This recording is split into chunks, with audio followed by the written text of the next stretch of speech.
Today's episode is brought to you by Primetime Sports Talk, your top source for all major sports content, including DFS, fantasy advice, and great gambling tips.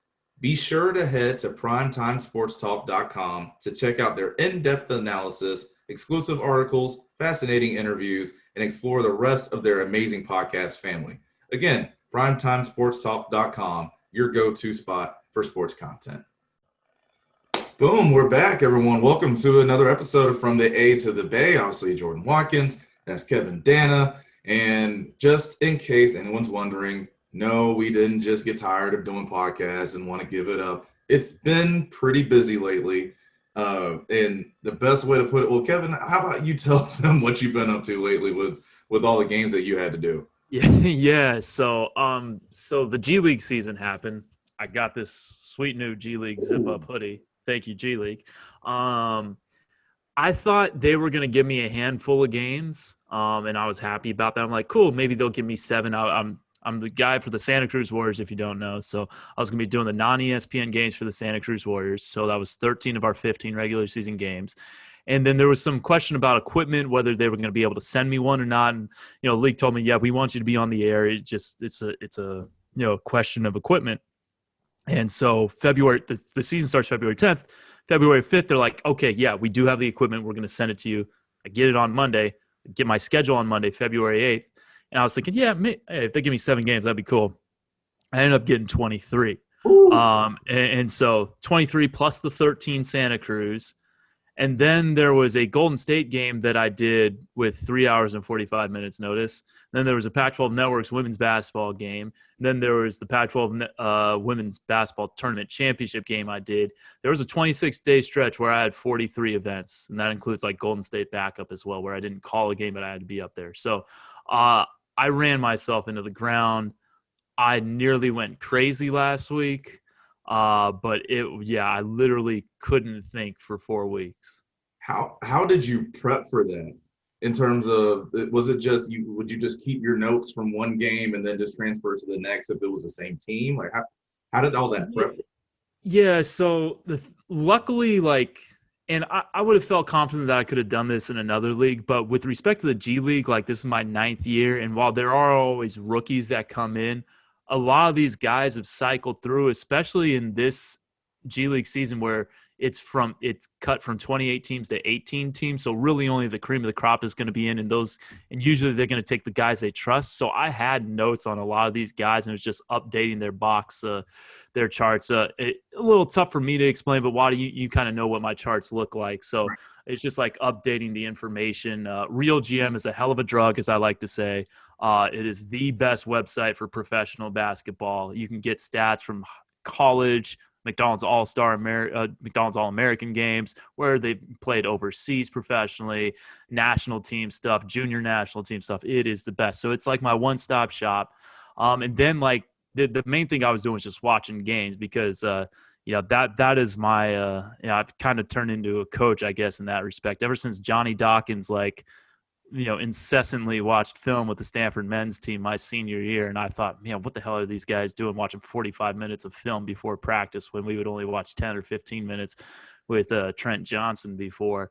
It makes a lot more sense now when it's like, this is how I learned how to prepare. And just, really for play-by-play guys is like, just even like figuring out the shape of somebody.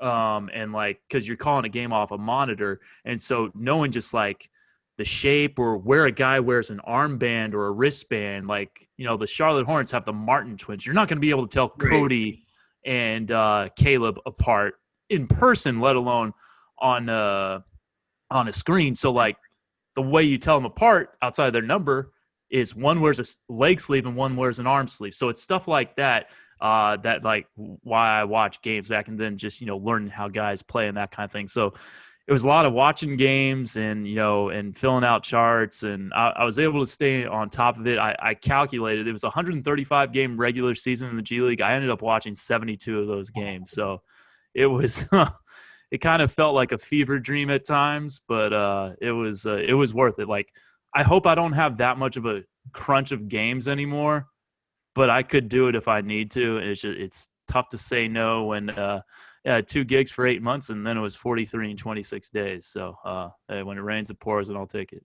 No, I mean it was awesome. Obviously, I got to tune in to some of them, but I mean, yeah, it was dope, and it's like what you said when over that last, those last 8 months when there was really nothing that was going Yeah, on, and rightfully so. We're not complaining about that. We yeah, get it's just all of a sudden now that there's stuff coming in, it's like, whoa, okay, here we go. Because that's kind of what I'm doing with Stanford because yeah, you have the spring season, a lot of those fall sports too that didn't get a chance to play. They're now going. So when it comes to weekend time or Ooh, on campus, it's crazy. It's not 43 games in 26 days crazy, it's but still a it's lot. still a lot going on. So, like Yeah, I I said, mean, yeah, happy you to. basically, yeah, dealing with like 3 seasons of sports in one, essentially. So yeah, and But, triple the fun, oh, absolutely. triple the work, Triple the checks too. That's the most important part. triple the checks. Exactly. CTC, baby. There you go. But yeah, so as we're speaking now, obviously it's been basically a year. I think yesterday was the 1 year anniversary of the Jazz Thunder game, if I'm not mistaken. Uh, Actually, Yeah. today, Okay. well, we're recording this on March 11th, so Right. Right. So March today is 11th. the anniversary of obviously a lot of people put Rudy Gobert as like the face of Yeah, of Kobe because of the post game presser. And I had an interesting question I put on Twitter last night, Kevin. I'm actually wondering, what your thoughts on it are. yeah, Because I think a lot of people, once the NBA started postponing and canceling games, that's when everyone's like, "Oh, this is real. Like this is legit."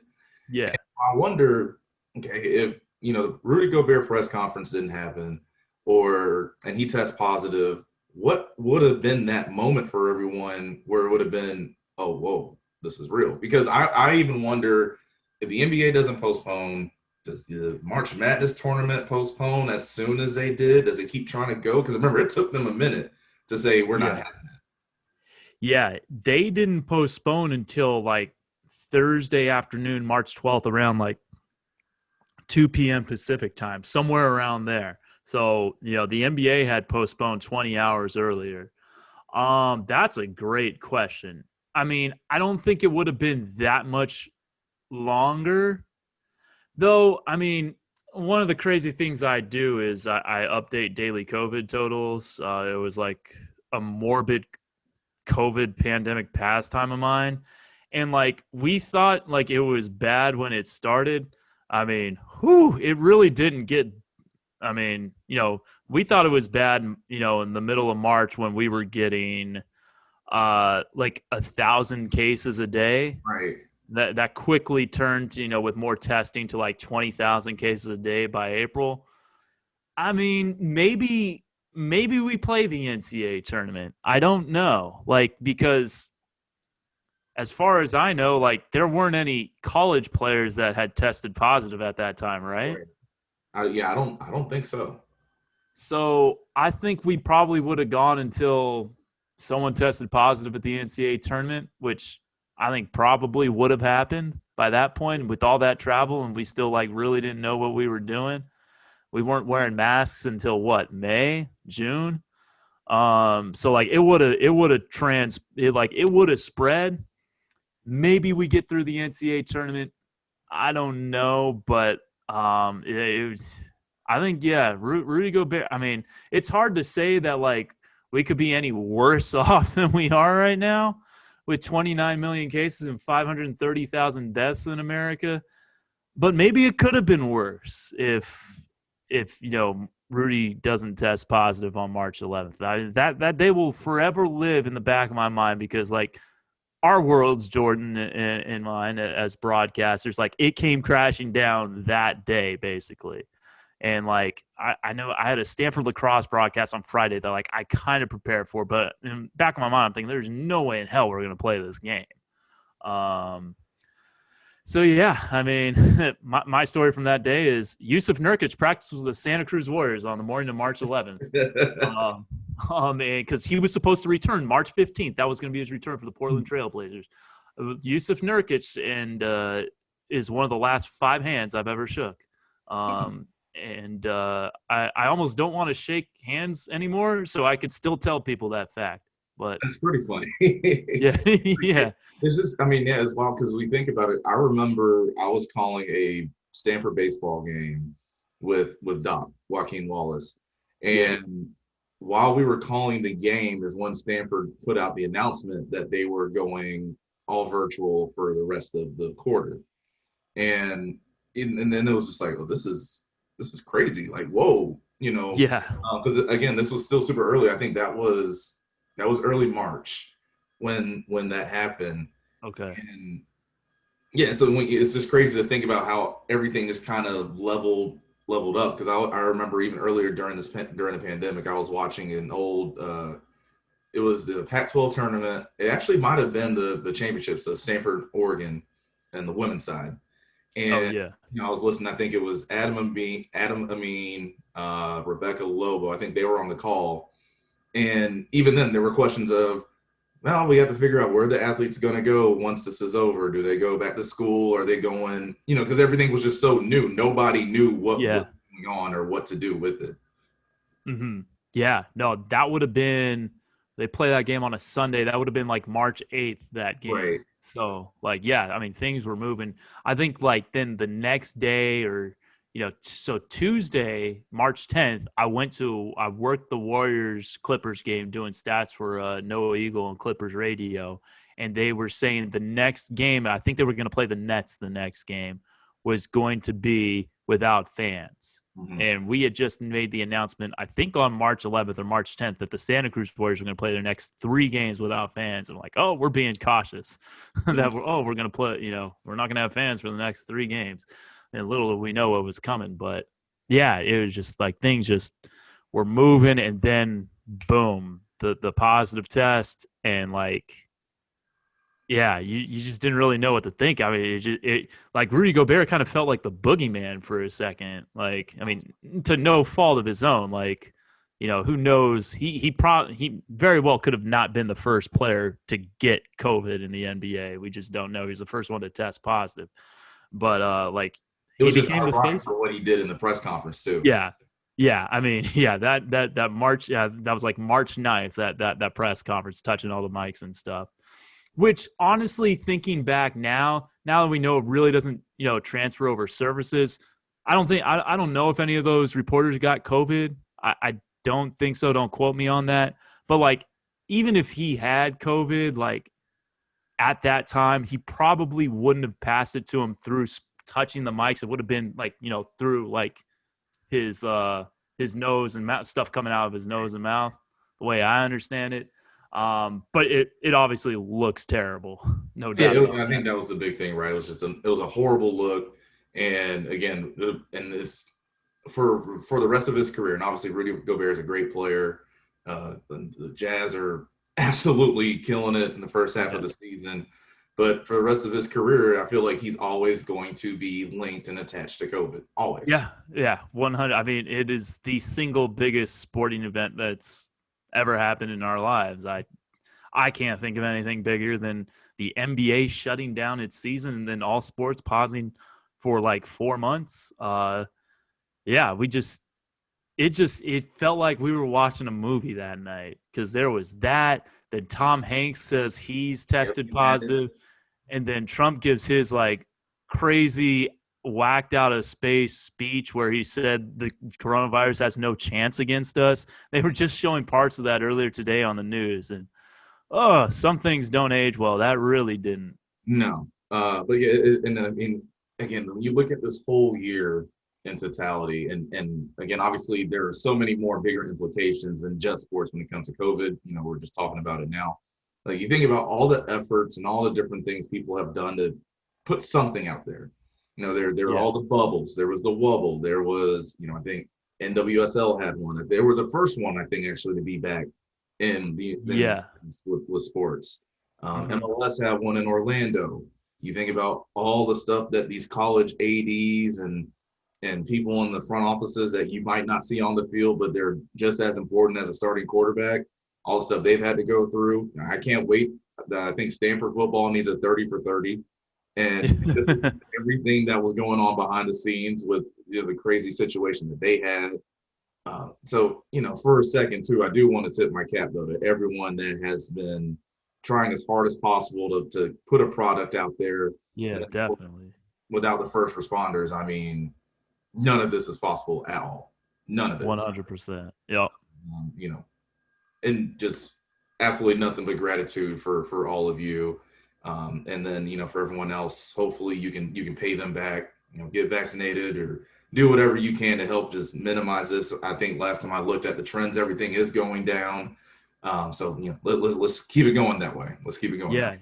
Yeah. No, we've had like a lot of days in a row under 60,000 cases a day. Hold on. Pulling up my morbid COVID charts here. Yeah. No, we have, yeah. I mean, like 4 straight days under 60,000 cases. We haven't had 100,000 case day in like almost a month. We've Love it. consistently been under 70.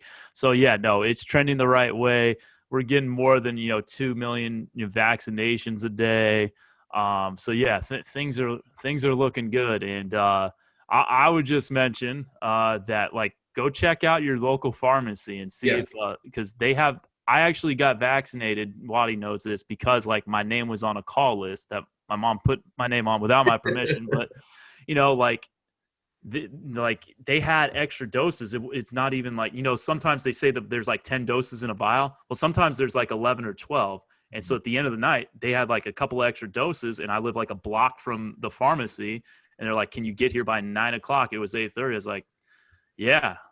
So yeah, like even if you don't qualify like in one of those like groups who are eligible to get the vaccine, like there are still extra doses out there, and sometimes people miss their appointments, and Yep. you don't want those vaccines to like go to waste, because the quicker we all get vaccinated, the quicker we can all have more of a normal sense of life.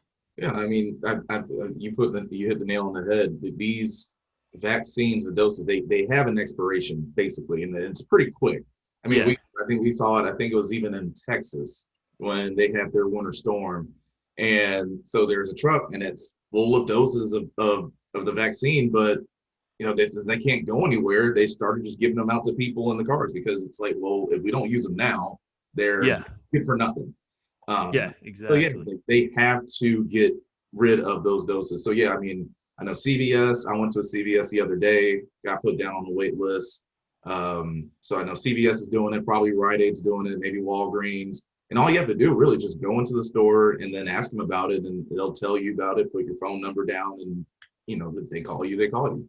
Yeah, exactly. And yeah, no, and I think they're like opening it up to like people who are like kind of frontline volunteers now and stuff, at least in our counties. So that's another way, if you're like, helping out and stuff, and like a front facing volunteer, like you can get vaccinated in like San Mateo or Santa Clara counties now. So it is opening up. It's looking brighter, I should say. There you go. Yeah, absolutely. And so we'll transition before we have our guest on today. This has been a topic of conversation these last couple days. We've been talking about basketball, so we can keep it there. The whole Myers Leonard situation with, he said the anti-Jewish slur. I'm not going to repeat it. If Yeah, you're yeah. curious No of what need it to. is, it's out there, I'm sure. And so, Kevin, the thing for me that's weird about this whole situation is, first and foremost, at his age, I think he's mid late 20s now. 29. 29, yeah, 29. You don't say you didn't know what that word meant. Yeah. Don't say that, because now all of a sudden, and this is something that we've seen a lot though with these public apologies of, and I think Shannon Sharp even said it. There's the excuse, and then there's the apology. But the thing is, the excuse and the actions aren't matching up. Because if you have seen the video, he pauses for a second where it's like he even kind of thinks, should I actually say this or not? Let's go with it. And then then like proceeds it with another swear word, and then there's that, and then there's another one at the end. So it's like, no, if you're saying it like that, you knew that even if you don't know verbatim what it means, it's a negative connotation with it. And like you're coming out with some, my thing is like, look, just be real, own it. and then whatever happens after that is what happens after that. But it just comes off so fake to me. Yeah, I mean, that's those are my thoughts. Like, if you know the word and you're our age, Yeah, 20s, 30s, like, you almost have to know what it means. absolutely. Like that I don't quite understand that. I mean, I don't understand it. And like the thing is, like, I think before, these last few years, like, you could say, well, I mean, this isn't a good excuse, but like some people would tend to say, oh, words are words, whatever. They don't necessarily mean a whole lot. Well, what we've seen in the last 12 months, especially, which Oh, that was false to begin with. It was a false, conclusion to come to. But I think maybe more people would have thought that way.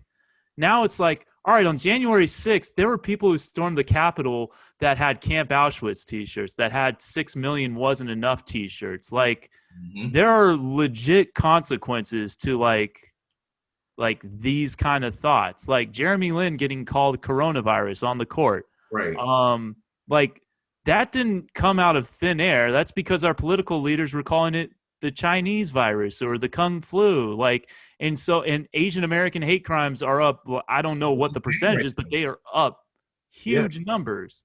And for the longest period of time, like, Jewish people have been persecuted to the max. And I mean, you don't need any greater example than World War II. And there are still people who are like storming for what they think is the good of our country, quote unquote, storming the Capitol wearing anti-Jewish slurs and making references to the Holocaust. So, like, these words do have direct consequences. Like, if it doesn't go unpunished, like, we've seen the consequences. You could say, oh, words are words or whatever, but we've actually seen what happens when these words go unpunished. We have people storming the Capitol and people die. And we have Asian Americans who have, older Asian Americans who are getting, pockets picked and getting slammed to the ground, and Asian American businesses that are, getting burned and trashed and all that. Like, there are direct links to violence with like this kind of hate speech. So it's not just words. It's there's like direct consequences, and we definitely have to be more hyper vigilant about it than we have in the past. And my question is, on top of that, if words are just words, why couldn't it be possible to use a different word in that case? Yeah. If they don't have any meaning to it, why not, call whoever, I guess he was like playing Call of Duty and it was a sniper or something. Like, why not just call him a bum or, Yeah. loser or like whatever it is? Like, no, you picked that word for a reason. So again, the words do have like they are words, but they mean a whole lot more than just, how many letters to put together.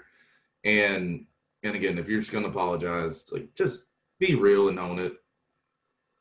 Because Yeah, I think it's because like that in my opinion too, that changed the whole perception. Like it's one thing that you said it, but then to say that you didn't know what it meant when you said it, like it makes it look even a whole lot worse. yeah, it's yeah, I'm kind of at a loss for words here. I mean, I don't really have anything more intelligent to add to this conversation, but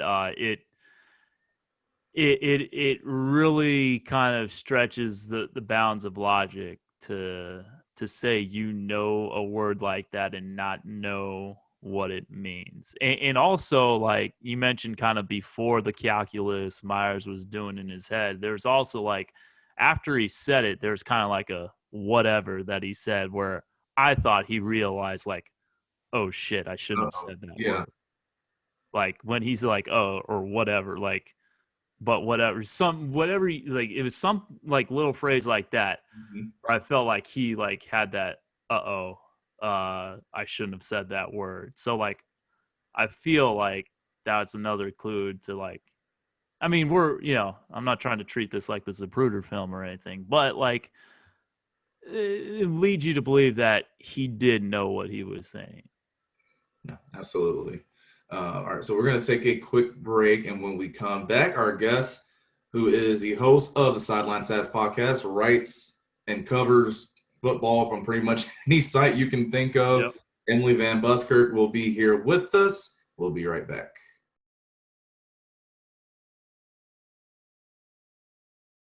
All right, everyone, welcome back to the From the A to the Bay podcast. Again, Jordan Watkins, Kevin Dana, and our guest today, sports writer, Sideline Sass host, Emily Van Buskirk is with us. Emily, what's going on?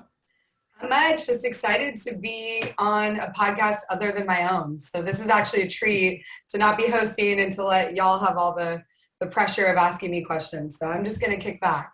Oh, pressure makes diamonds. You know how it is. True. But yeah, I mean, I guess to start off, like, I know you always travel all over the country, right? To all different football games and different weekends, sometimes multiple in the same weekend. How was that this year, traveling airport to airport? I know you had a TikTok earlier in the year where you're showing like your new process of how you have to go into games. So how was all that? Was it pretty confusing from stadium to stadium? Like, were protocols different? How was that? Yeah, I think it's first and foremost, I have to give a huge shout out to the athletic departments because they came into this season scrambling, not really knowing, how it was going to work or what they were going to do to be able to put these games on for the athletes. So I think that's a huge thing that needs to be talked about is what they went through to get these things off the ground. And I remember the first game that I went to was the Army Middle Tennessee game. So already a huge deal to get into West Point. Like, it's not easy. You have to do a background check. You have to like fill out all these things. And so already that's like a huge thing. And then you add the COVID procedures. We basically had to go into an indoor facility next to the stadium to get tested at different stations before they would finally allow you through the checkpoint to go up in the press box. And then when you got in the press box, that was it. You're not going on the field. You're not even really going in the stands, because they don't want you around anyone. So it was weird because, at football games, one of the best parts is being able to get down on the field and feel the energy and get a feel for the warm-ups and talk to coaches and everything. So I was like, this is going to be the weirdest season that we've ever seen ever. But after the Army game, I did a couple other games. Miami was the TikTok one that you were talking about, and they did a good job too. But it started to kind of get a little less and less and less as we went through and people figured out, okay, it's not as crazy as it needs to be. Like, yes, you do have to distance and be safe, but a lot of that responsibility is on you as a person, as a human being. So I think by the end of it, it felt a little bit more normal. Still not very much field access, but the weirdest one was I went to Pittsburgh, Heinz Stadium, NFL Stadium, no fans. So Pittsburgh played Louisville, no fans, and they piped in crowd noise. And I asked the players, I was like, is that weird? And the kicker told me, he was like, no, I love it because it makes it so much easier for like the quarterbacks and the kickers. So it was a wild ride, and it was cool to be kind of part of this historical season that we're going to see. And I'm just glad the guys got to play, honestly, because that's what they wanted. So, yeah, I mean, there are going to be more pertinent questions asked in the course of this interview, but when you mention going up to the press box, I mean, the thing that I think about going to football press box is the food situation. I was just curious, what was that like this year? What was press food like this year? I got to tell you, though, Kevin and Jordan, you guys are very spoiled at Stanford because the spread that Stanford puts on, especially for football, is like unlike anywhere else. Okay, they don't have multiple meals that you get one before the game. They change it out at halftime. Then you get a post-game pizza. Like, that is not the norm. Okay. So let's just state that very quickly. You're lucky in some places if you even get, like a box lunch. I think UCLA, USC, they do the box lunches. Some places don't even have coffee, which I do not understand because that's really what I need during games is like, forget the food. But this year, they did it in like a system where if they did have food at all, which a lot of places didn't because they couldn't, get that together. If they did have food, it was in a box setting. So you would get like a voucher, you would turn it in and you would go up, one at a time and grab food. So when I was at Florida at the end of the year at the LSU game, that's how they did it. They had someone monitoring it, and you would go up and grab a box lunch and bring it back to your seat and eat it really weirdly, like taking your mask off, eating, putting it back on because you just didn't want to ruffle any feathers. But we figured it out. We made it work. Sometimes I brought my own stuff with me, which was helpful. But it was different. Yeah, because I mean that's interesting to think about too. Because I guess when I'm used to thinking of like a spread, right? So it's come up, put whatever you want on your plate, right? But obviously we can't do that right now, which makes me sad because I think of all the other buffets in the world. Shout out Golden Corral. I know. There's no buffet eating right now, just not happening. But yeah, like you mentioned one thing that was interesting because you were at that LSU Florida game. Yes. It was absurd. I mean everything about it, right? The fans that were there, it's super misty and foggy. Yeah. There's the shoe at the end of the game. Like it's everything that's crazy. Is that like the wildest football game you've been to? Jordan, you know better than anybody. Every time I go to these kinds of games, some weird stuff happens. Like I don't know why I have this like curse, and it's not just jinxing kickers. Like I've been, at the Cal Ole Miss game when they stopped him at the very end, there was a huge deal about the video. Like there's always some weird thing when I go to these games, and I like it because it makes things more interesting. But I will say this, the Florida LSU game, I went to that game with Chrissy Freud, who is an LSU writer, and I told her, I said, Chrissy, LSU is going to win this game. And she was like, Emily, you're absurd because they're terrible. They've got freshmen, sophomore starting in the secondary. Like, no, Kyle Trask is the real deal. I said, yeah, that's true. But listen, LSU has nothing to lose. They are going to mess around and win this game because they can. And lo and behold, I was the only one saying this. Everyone was laughing at me, and they did. The secondary had one of the best games ever. I think Kyle Trask had like 4 or 5 turnovers. He looked terrible. I've never seen someone lose a Heisman so quickly in one game. Like, it was crazy. And then my friend Skip, who I think you've met, Skip Powers. Yeah, he's the SID there, which is awesome. And he told me that fog never happens. Like, that is not a thing where the mist comes in like that and blocks the kicker and they can't see. So it was like all these series of events that should never happen and did. And I love that kind of chaos. That is what we're here for, is the chaos. Although you have to feel bad for the kid who threw the shoe. I found out from a parent of a player on Florida that he was on the ground crying in the locker room after the game. He'll probably never forget that. There's a handful of those things. So very sad. You know how social media is nowadays too, so they won't let him forget it either. It's not as bad as the guy lifting his leg and peeing like a dog. Do you guys remember that one? I remember that. It was it's not as bad as that one. That one's like the worst, but it's up there. It's going to be up there with that and the Vic and Wary ball drop against Texas when he ran in the end zone, didn't score the touchdown. And then the one Kalen Clay did with Utah versus Oregon, and they actually picked that up and ran it the other way. Back, yep.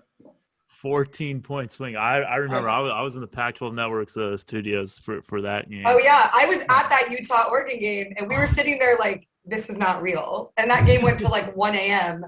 We're sitting in the freezing press box. And Kalen Clay, to his credit, they had him come out and do the post game, if you remember, and he was like crying, but he actually came out and like addressed it, like a grown man. So I was pretty impressed that they did that.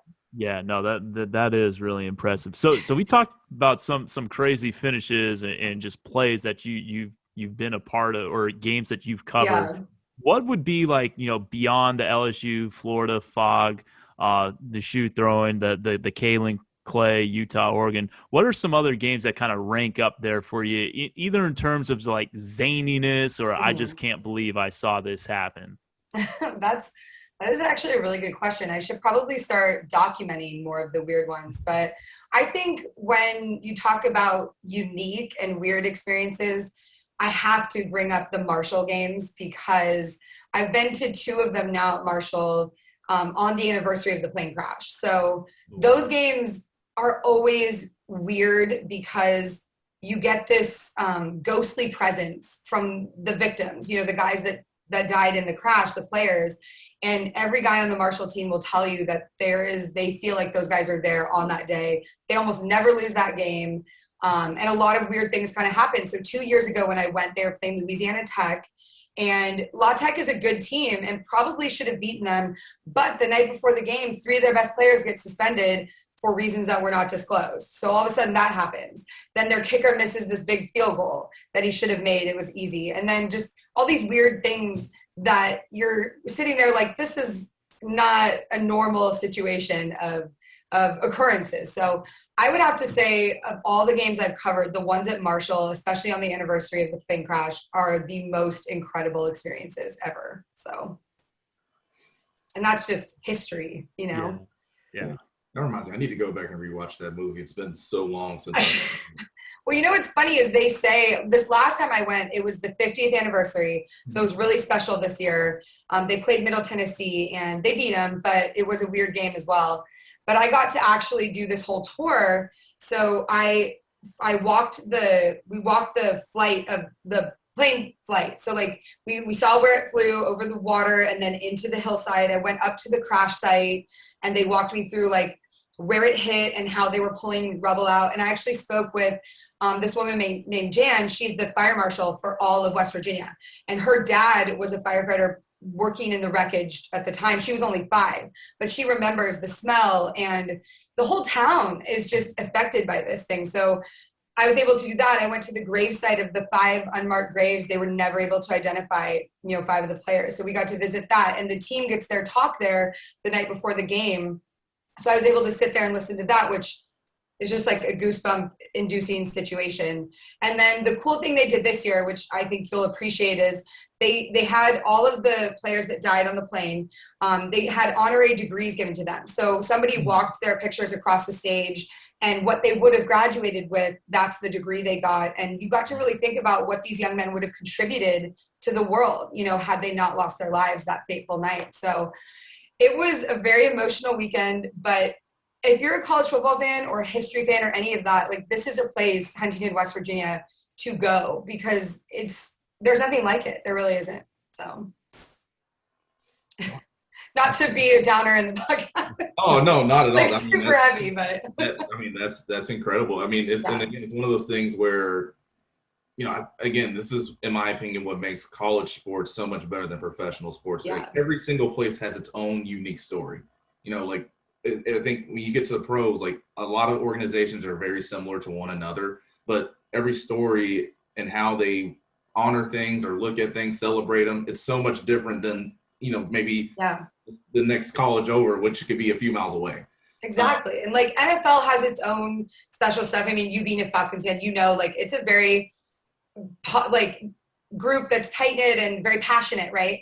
But college is different because you're watching somebody that could have been you or your best friend, or it's more identifiable. You played yourself, but your brothers could have played, your best friend from high school is playing. It's like, the guys that are on there, whereas NFL, these guys are stars and they're a little bit untouchable to a degree, but college is like, that's my uncle playing for West Virginia, or that's my brother playing for Auburn. And I feel like that kind of relatability is what brings us together in college athletics. I agree. Yeah. So let's transition just a little bit. Okay. And again, so one thing I know, and you recently you were down in Alabama for the Senior Bowl, Mm-hmm. and I know you were there with the group of women. Like I know Michelle Bakken was there, who covers the Utah Utes. Yeah. And it's awesome for me to see, especially one thing, again, they're a division rival of the Falcons, but I thought one thing was really cool. You look at all the women on staff for the Tampa Bay Buccaneers. Yeah. And how they handled that situation, I think was really cool, really awesome. Yeah. And so I guess talk about that from a standpoint too of when everyone thinks of football, it's this male-driven, testosterone-driven sport, and so how has that been just overall in your career, being a woman in a sport that's viewed in that light? Yeah, I mean, to me, it's crazy that we're sitting here hearing the story of Les Miles texting co-eds and still surprised. Like, what are we doing that this stuff still is shocking? Because it happens. Every woman in this industry has a story, similar to that. Maybe not a head coach.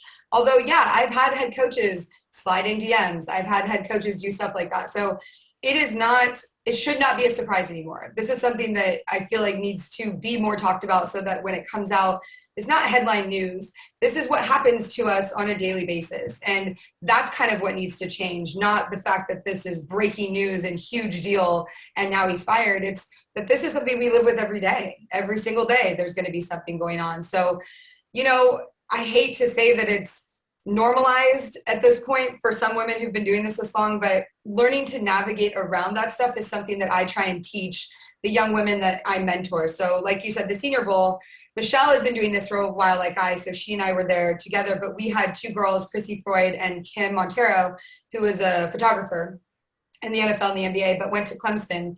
Chrissy goes to LSU. So we're trying to teach them, how to cover events like that and how to do it in a way that is going to be beneficial both from a networking standpoint and a work standpoint. And there is a very fine line sometimes between the networking aspect, because Senior Bowl is a crazy example. You go down there in Mobile and there's everyone out at the bars at Beats. You've got NFL executives. You've got coaches that are out just hanging out. And it really is a very relaxed environment.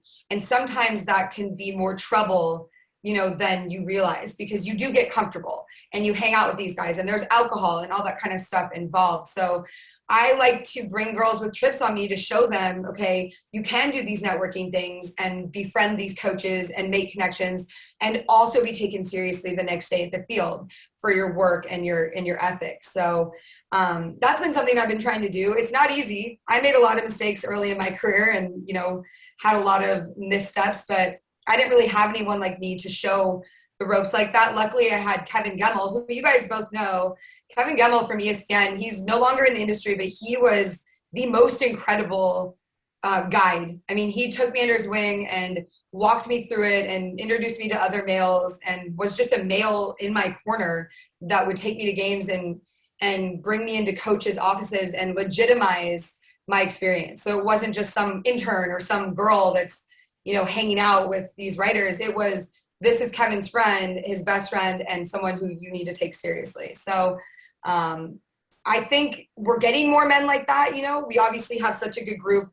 The three of us have been friends for a long time in this industry and support each other. And we do have pockets of that, but the one other thing that's difficult is sometimes other women are against you, are against you. Like, that's the toughest part, and it hurts more than when guys are inappropriate, because you're used to that. But when a girl kind of does you dirty and, uses that as a stepping, you don't expect that. Even though you know better, you're still like, wow, that really happened. But we're trying to build a community of women who want to lift each other up. And I know that sounds trite and what everyone's trying to do, but that Sideline Sass, that's really what we're doing. That was the first all-female crew that covered the Senior Bowl. We had an incredible time. We had incredible content. So I'm just working on doing more of that. I'm going to be doing the Tulane Pro Day coming up with a group of women as well. So, and we're doing a pro day in St. Louis for Brawl Network. So we're working on it. Yes, finger snaps. Oh, I appreciate it, but it's been a journey. Yeah, there's a lot I want to touch on, and I want to get to your play-by-play experience in a little bit. Oh God! but just following up with your mentoring younger women in this business, I guess for those younger women who may come across this podcast who want to get into the industry or just starting out, what would be like one piece of advice that you could give that could help a young woman trying to break in? Maybe like I don't want to say like generically, but just something overarching that could perhaps apply to multiple sports or situations. I say definitely there's twofold advice. The first one's proactive and the second one is more introspective. The first one would be to reach out to people that you admire. That's kind of how I've met some of these younger girls, is that they've asked for help or asked for, my advice or just wanted to talk, and that not everyone's going to be as open and accessible. That's just the way life is. But all it takes is one person that you reach out to reach back. And then it can change your entire experience. So I was fortunate to do that with some girls at Marshall who approached me in the press box and was just like, we follow your work. We want to talk to you. I know that can be scary because sometimes, going up to girls, especially older women, it's harder, but do it because it's so worth it if you find the right person. And the second thing that I was told, Kevin actually told me this when I first started, is he was like, this is the best advice you're going to get. And it sounds kind of weird, so bear with me. But he said, don't get on the tour bus if you're not looking to party. So basically, it's like, know what you're capable of, what your limits are, and what you want to put in before you get into a situation that you then can't control or get out of. So if you want an interview with a coach and he has reached out to you, on social media, just know what you're willing to either compromise or put in or do. Just, you have to know yourself and what you're okay with and what you're not okay with. And once you set those guidelines, then you're good, because you know what you're willing to do and what you're not in order for a job. There's people that have lines that they don't cross, and then there's people that don't have any lines, and that's okay, both ends of the spectrum. But if you put yourself in a situation that you're then uncomfortable and you compromise something, that's when all of the doubt and the insecurity and that stuff can creep in and really kind of take away your confidence and make you feel less than, and you don't want that. So that's hard for women to know, where our place is and what it means. But I think if you have good people in your life and you really take a look inwards at what you want to do, it's possible. So I say, before you dive into too many things or too many big things, to really know who you are and what you want, and what you're willing to do. So I guess to partially piggyback on that question, outside of, I think the common requests that, I think as men we should do to also help, what are some other things that you think that men can do that maybe not, that doesn't like just automatically jump off the page? It's like, oh yeah, I didn't think about doing that too. When little things are kind of cool. So when you're in a press box, right? I had an experience once at Stanford. It was awful. And one of the SIDs, he would go around, and I was one of maybe 2 women in there, 3 at the time. And he would go around and talk to all of the male reporters, all of the men in the press box, ask them if they needed anything, chum it up with them. I think he even took dip from Kevin one time. I mean, like, it was very boys clubbish. But he would never come to the women and ask them if they needed anything, or say, do you have everything you need? Like, an SID in the press box is usually like, do you have everything you need? Do you have the notes? Do you have this and this? He would never, ever do that. And so something that was helpful is that Kevin would kind of force that situation where he'd be like, did you ask Emily if she needed anything? Or, hey, this is Emily, do you need anything? In front of him. So kind of just being aware and seeing if a female that you're friends with, or someone that's even in there, is kind of being ostracized or left alone, including her in a conversation, or introducing her to somebody, or even just, going to say hi and just saying, who are you here with? What do you do? That kind of stuff is so helpful, especially if you see a girl that looks like her first time. Press boxes are scary. They're very scary. I remember the first time I went in one and I was just like, this is terrifying. I didn't know anybody. You don't feel like you belong sometimes. So little things like that don't seem like a big deal are actually super helpful. I know we're having these are really important discussions to have. I know that I'm not sure how much more time we have with you, so I do want to not to like take away from the important conversation, but I am very curious as a play-by-play broadcaster myself, and Jordan, a play-by-play broadcaster as well. Play-by-play is traditionally kind of been a male-dominated area. So I was curious, from your experience, what was that like for you to have your first play-by-play experience? I want to say it was a Kentucky State high school playoff game. I could be wrong, but it was Owensboro, Kentucky, and Frederick Douglass was playing Owensboro for the semifinal, to go to the championship game. It was terrifying. Like, I don't know how you guys do that. I love football, and I feel like you and I and all of us have talked about football enough where I know it, but when you're getting in there, it's so fast, like every single play. And if you don't do the research, like we all do, oh my God, you will just get eaten alive. So the first quarter, I was very quiet because I was trying to get into the rhythm. I was more of a color commentary. I had spoken to some of the parents and the moms of the players and gotten background from those people. So I was trying to add that in. But my goodness, I have so much respect for what you guys do, because everybody thinks you can just jump in and call a game like you're watching with your buddies. No, you cannot do that.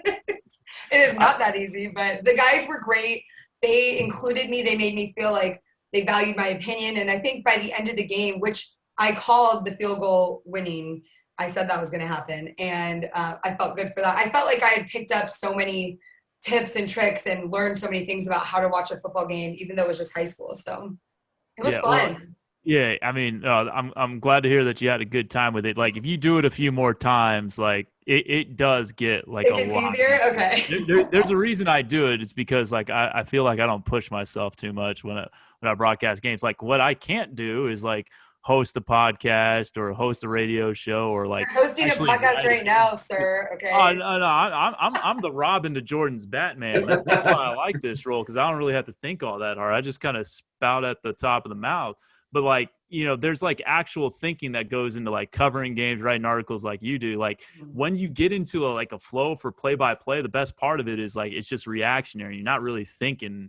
And Caveman Kev doesn't like to think, so that's why I do it's it. because you have such a calm, cool demeanor. But my question is, what do you do when you mess up? Do you acknowledge the mess up? Do you just keep going? I 100% acknowledge mess up. And I don't like when play-by-play broadcasters like play it off like they didn't do anything because it came smooth out of their mouth, that they don't want to mess it up for a future reel that they might use. Like, I think that's stupid. Like, okay. You made the mistake, address it. Like, I mean, some things are more important than a reel. That's my opinion. Get that on a T-shirt. Yeah. The facts matter. So. Okay. Yeah. Jordan, do you do that? Yeah, I try to acknowledge it. I mean, the thing is, I mean, you know how I am, and I'm getting better at it. Kevin's been helping me with this a lot, of being more myself, of just being me. Yeah. On games, and so I think by doing that, it just lets me laugh at myself too if I mess up. I'm not like, oh goodness, who all heard that and blah blah blah. Right. I'll know because my mom and dad will text me. They're probably watching the game. But well, see, let me just say this. I appreciate that, and I think it's really good advice to like just laugh for yourself. But I will say, as a female, sure, when we mess up, it is like catastrophic because Yeah, people say, oh, well, you don't know the game, you never played, so this girl's stupid, she has no idea. So I was very careful to learn all of the names of the players, pronunciation, went through my position, so I wasn't going to call, a running back, a tight end, like whatever, things that I know. But in the moment, if you make that mistake, I feel like women are judged so harshly for that because we didn't play, because women can't call games because they don't understand the X's and O's. And there is some truth to that. Like, yes, I never played football. Okay, that is accurate. But that doesn't mean that I don't study the game from people who did play. Coaches go through X's and O's plays with me so that I'm able to do that stuff. But I was just afraid of doing something like that where it's like, this is why women can't be here. And I didn't want to be that woman for for play-by-play. So. I hear you. Well, Emily, you're not alone. I also never played football, so and I don't understand it at the level that you and Jordan do. That's for sure. One other question I had with respect to play-by-play, just because I'm a vocateur for this art. How did you hear how did you treat your voice for the broadcast? Did you treat it like how do I say this? Like, did you notice yourself speaking differently than you normally would? I think it's funny. My mom, like Jordan said, my mom and dad, they can tell, they're like, that's your broadcast voice or that's your podcast voice. It's different than when you're just kind of colloquially talking to friends and whatnot. My voice is low. I have a very low like timbre. And I think, especially when I get around men and I was in a group of guys, I start to speak more like that and less like if I'm around, some of my girlfriends. And I do notice that difference. But what I was really focusing on is not using fillers, not using the word like too much, and trying to not be too California. And all those things that I've been given, diction lessons on. Vince Cotroneo, the broadcaster for the A's, has worked with me a lot. And he listens to every podcast and gives me his critique after each episode. You did this well, you had too many too many blah, blah, blah. So I was trying to be more present.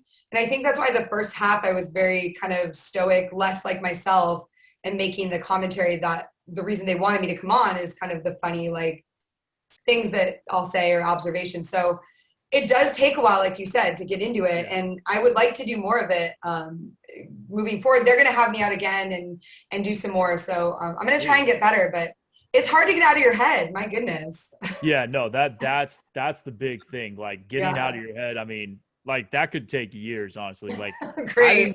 I don't have years. Sorry, I don't mean to say like I don't mean to dissuade you at all, but I just like, for me, I didn't really feel comfortable doing like certain levels of broadcast until like I was like 31 and had been doing it for 8 to 9 years. Yeah. But, like, that's not to say that it will take you 8 to 9 years. Like it's already taking me 7 to 8. So what's another 8 years? I don't care. This is it. Our life is dedicated to this. Yes. Sorry, everybody else. Sorry, my parents, about having grandkids. Like, probably not going to happen because this is it. So, oh well.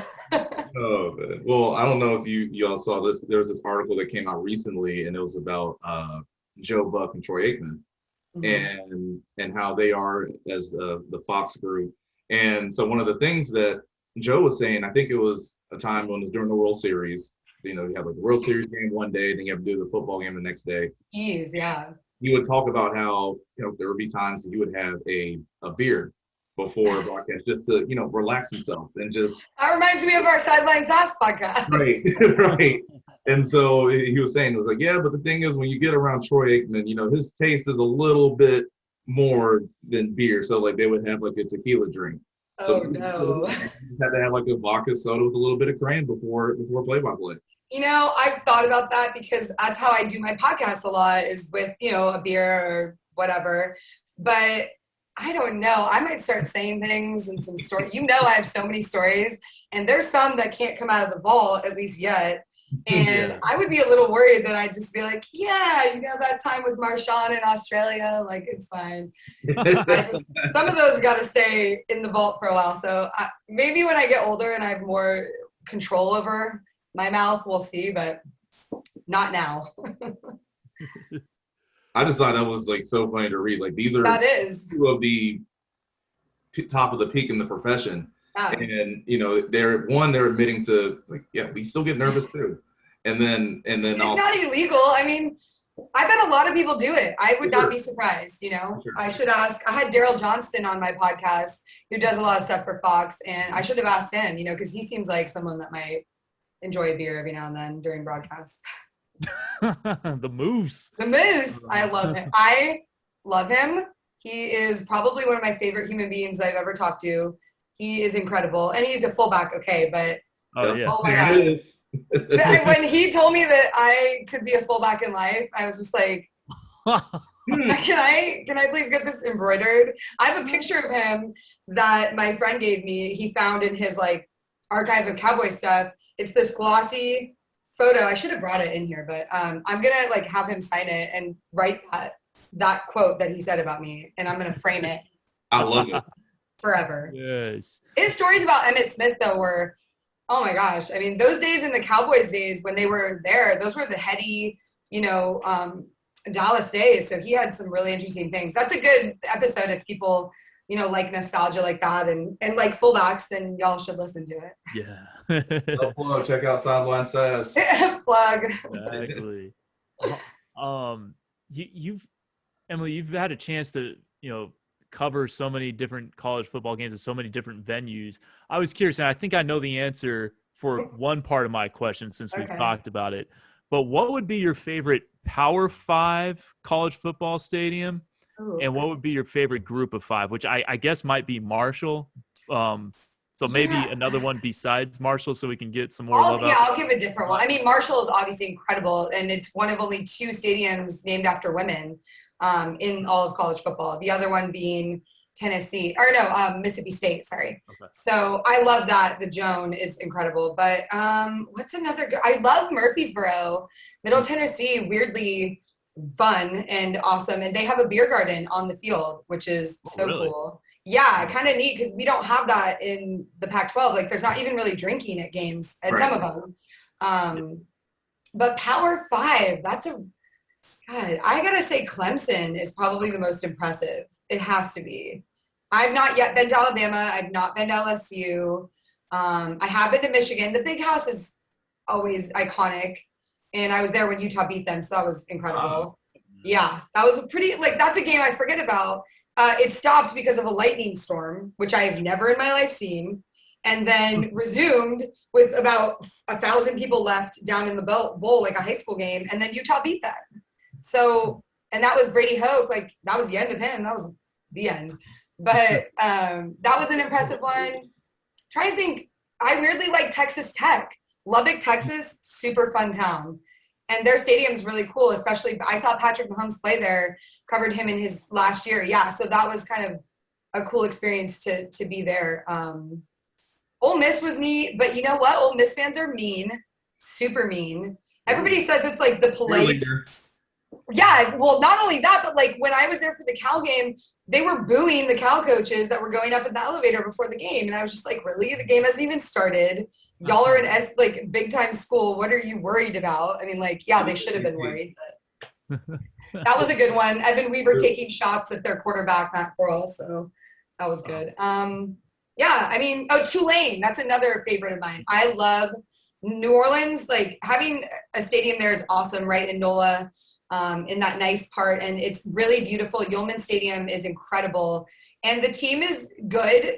They're going to be better next year, so they're going to be fun to watch. The coaching staff being put together is great, and their athletic department, their SID, Tom, is incredible. So I like to give shout outs to programs like that do a really good job, because a good athletic department is so vital for writers. You know, we need that, and it's not hard to be nice, you know, but there's some SIDs out there that are not. So I can't wait for the diss track to come out, Emily. I can't wait. really upset because I probably have to postpone it because Stanford plays that school now, so I can't. No more. It's on hold. The Grudge, I guess, for now. I have too many nemesis in this industry. That's the problem. Is I swear I'm really nice, but if you are mean to me, like that's, you know. If you make me cry in a meeting with an athletic director, yeah, we're gonna have a problem. Oh, that makes sense. Yeah. But I guess so. Like to piggyback off with Kevin's question. So, like I said, usually when we have our guests on, we have our final question, which is coast to coast. And yeah, I was afraid that this might be was. your question, Waddy. So it was pretty similar. It was pretty similar. So I was gonna say if you had to give me a top 5, it can be Power 5, Group of 5, anywhere. Top 5 game day experiences that you've been a part of, what would they be?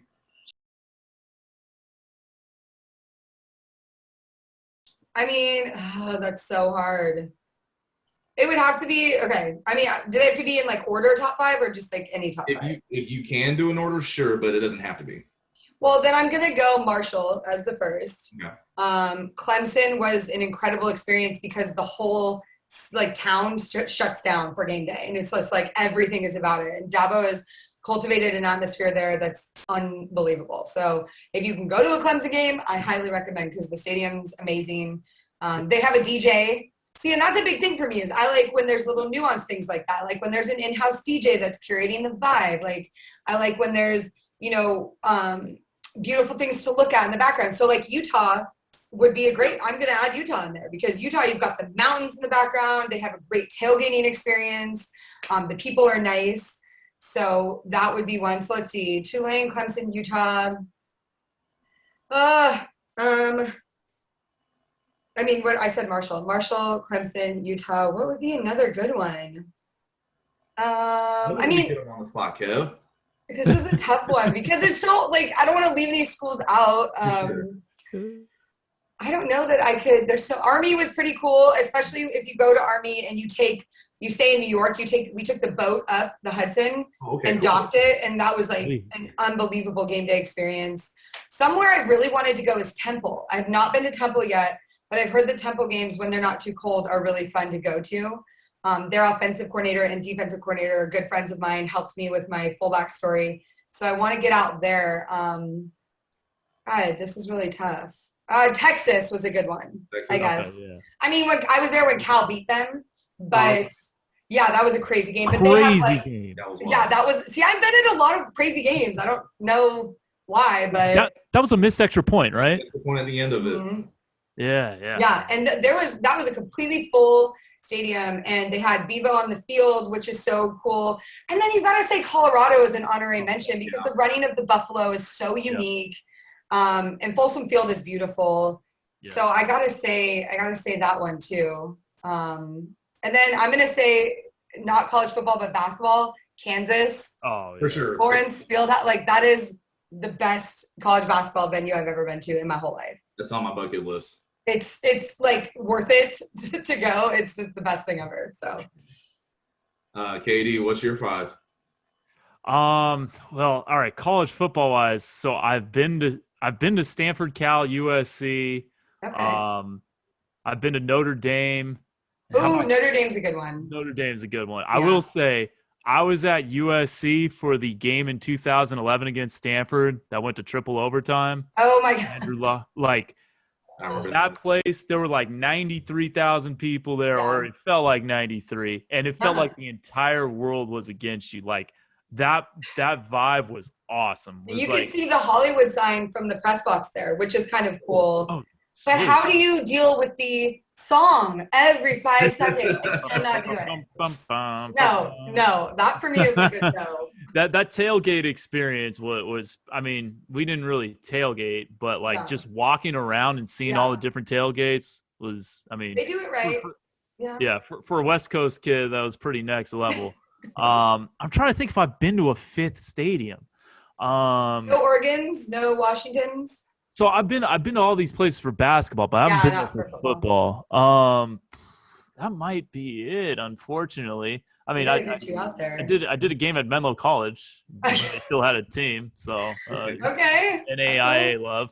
But I think that might be it for college football as far as like a game at.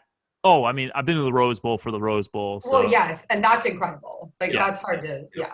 I'm gonna use that one. Jordan, is your first one gonna be Georgia or what? So, good question. So one of them, I think that's sneaky on there. Actually, South Carolina. Okay, have not been, but okay. A couple of games in Columbia, and that place gets to rock. And they played like the 2001 Space Odyssey. Okay. Song when I'll add that to my list. You got to, and then when they get to play when they play Sandstorm, the whole place shakes. It's Sandstorm reminds me of St. Mary's basketball because when Gonzaga used to play it at their games back in the Adam Morrison days, our coach Randy Bennett was like, "Oh, we have to emulate Gonzaga and play Sandstorm," and I cannot listen to that song ever. St. Mary's basketball is trash. Stop. Well, then you might not want to put Columbia on. Yeah, I'm not. No, I can't do it. I'm going to put earplugs in for that. But that's on there. I say a sneaky one, Research Stadium, Oregon State. Yeah, I love Corvallis. Yeah, I was going to say that.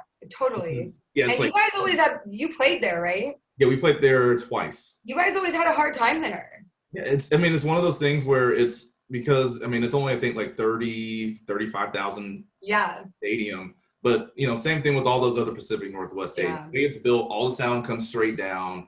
Yeah. It's louder than you expect. That freaking chainsaw on every single third down. If you're on offense, they'll play it with the beaver animation. It's so like, when they're good, like that place can be. It's sneaky. It's real sneaky. It's fun too. Jonathan Smith is doing big things there, and I'm excited to see Oregon State become more and more relevant. I was like, how can you not think the Pac-12 is good when their worst team, Oregon State, has 4 wins in the conference? I'm sorry, Vanderbilt. I'm sorry, Arkansas. But like, how do you not think that the Pac-12 is good? Because we don't put anybody in the playoff, Emily. That's all that matters. I will fight. I got in an hour-long fight with David Pollock at the College Football Awards. That's right. That's right.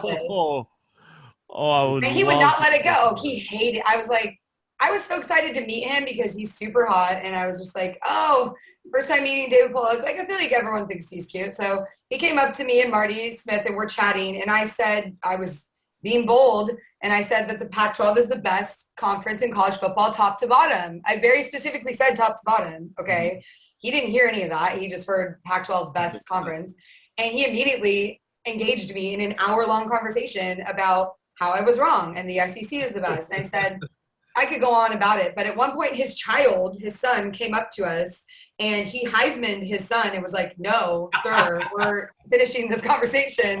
And people around us are like gathering and like listening. And I was sitting with a girl from USC, their SID, and I kept saying things about USC being relevant. And I'd look at her and be like, for support. And she was just like, no, did not want to get involved. No one wanted to get involved. I was on my own. So, but I still to this day believe that that's true to an extent. Now, obviously, the last 2 years have been different because when Stanford's not good, that's a problem, and when there's no top contender, when USC is not good, that's a problem. That's the big one for me. Right? So, but when they're good, like, look, just 3 or 4 years ago, when all the teams are where they're supposed to be, it's hard to argue that it's not the best conference top to bottom because the bottom teams are dangerous. You can't go in and be like, oh, this is a cakewalk. So a few years ago, I would always argue with people that the Pac-12 North was one of the top 2 divisions in college football. Okay. That was one of my things. Well, you played in it, so your opinion matters more to me. I mean, because it was just like, Oregon was really good. This was Washington just came off a playoff berth. Right. We were guaranteed to go to the Rose Bowl almost every other year. And then the small schools like Cal, Oregon State, and Washington State, super dangerous to play in Pullman, always. Pullman's an adventure. That's the one Pac-12 school I have not been to, and their SIDs have been trying to get me to come up because it's the last one on my list. I was supposed to go to the Apple Cup this year, couldn't make it, so I'm hoping next year I'm going to go out to a Pullman game and do an Apple Cup because those are supposed to be incredible. So Pullman's wild. I'm excited. So it was really cool, and I saw they had a college game. It was 2 years ago. I think the Oregon. Yes, Crimson, let's go. Yeah, so I think that's 3. Sorry, I went on a different Oh no, you're good. This point's up there for sure. So if you haven't been there, the cadets, they sit right behind the visitor bench and they all trash the whole game. The whole game, and it's just awesome. It's like these troops, they just talking trash to me. Like it's cool. But they fight for our country, so it's like exactly. It's like you're having a break in what I'm sure is a crazy schedule to watch football. So I'm with it. Bring everything you got. Bring it on. And then the last one, so Georgia's up there for sure. I would say Georgia, but Georgia Tech's sneaky fun too. With the city in the background. I love that. That's one of the best backdrops in college football. Yeah, and the clean old-fashioned hate game should get more love. I know Georgia Tech because they're not always very good, so it's not competitive. But that's one of the cooler rivalry games I've been to. It's a lot of fun. I would say the last one, I think this is more so sentimental value for me because it was the first place I went to where it was a stadium with over 100,000 people. So I was at a game at Tennessee. Okay. And it was actually it was one of those years Tennessee wasn't very good. Mm-hmm.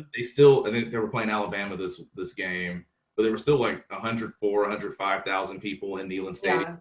Yeah. And I'm used to, at that point I was used to the Georgia Dome.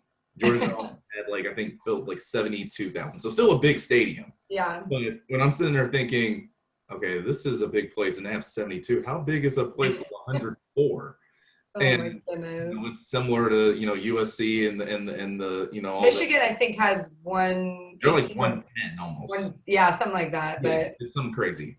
The Knoxville, the stadium there's nice with the checkered end zones. I mean, that's just iconic. So. And then you can tailgate it on the river too, right outside. Yeah. It's a beautiful little city. It is. But you better be ready to hear Rocky Top a lot. That's another thing I'm ready. Can't do it. Cannot do it. So I'll say that's my 5. Awesome. Nice. Yeah. All right, cool. Emily, appreciate you. I know you going to the airport a little bit later in the day. Yep. Go see the sis. But again, as always, appreciate you coming on. Anytime. And you know me. I mean, whenever football season gets a little closer, I'm sure we're going to be texting and going back and forth about the upcoming season and everything. So. We got to take Kevin to more stadiums. Is what I'm hearing. Let's do it. Let's do a great road trip, and we'll take you to some good ones. You got to go to Utah. I can't believe you haven't been to Utah. Yeah, Utah was the very last Pac-12 school I went to, and I finally got there February of 2020 with women. Their basketball gym's awesome. It's a nice basketball gym. I love that. Basketball gym for sure. So I was glad to finally get to Salt Lake City. Yeah. But I need to see some more football stadiums. Yes. So, I'm going to take you to some. I went to the 2013 Pac-12 football championship game. How could I forget that one? I really like Arizona State. So yeah, ASU is fun. It's crazy, but it is very fun. That's another thing. I mean, I haven't been there since they renovated it, but Yeah. I remember that game. And then the year after we played there, as it's a regular road game, and they absolutely handed it to us. So Yeah. that place gets Sun Devil Stadium gets crazy too. Yeah, their fans are passionate and they get to go out and drink and come back. So it's a dangerous combo. All the stories about Arizona State are true. Yes, everything you've ever heard is true. Oh, man, appreciate you, Emily. Thank you guys for having me on. Thanks for coming on.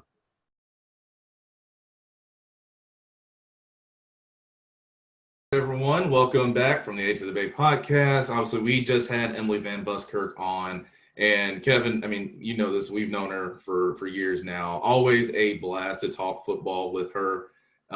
Which and again, it was there, and I think the best part about it, obviously, talking about women in sports and not only just what they go through and deal with, but also just giving tidbits of how we can also just help the cause as well.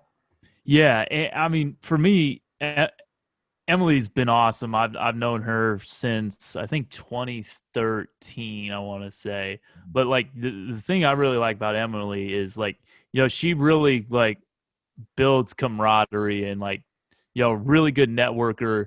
And really knows how to like bring people together and stuff. I remember one of the last times I think I went out with people, well, maybe not one of the last times, but it was like fall of 2019. So it was pretty close to the end of the world, if you will.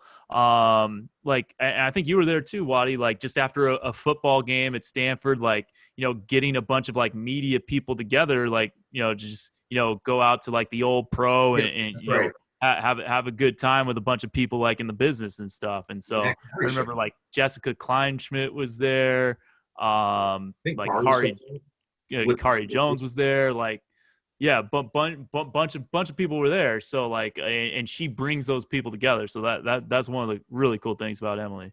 Yeah, I mean, I remember so at one of our favorite bars up in San Francisco, Woodbury, she had an event there too, where it was just any media people in the Bay Area come on through, and that was cool because I think I met Ben Ross there, I think, for the first time, and a couple of people that still talk to or follow each other on Twitter and just shoot the whatever every now and then.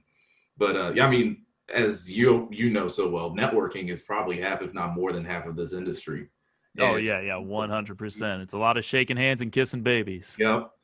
Maybe not as much now. It'll be like exactly. But no, like you said, I it'd be hard for me to think of someone who's better at networking than she is. Yeah, no, yeah, she's got that covered for sure. And then also, of course, everyone, you have to check out her article on fullbacks. She worked for such a long time, did a lot of really good interviews, talked with coaches, former players.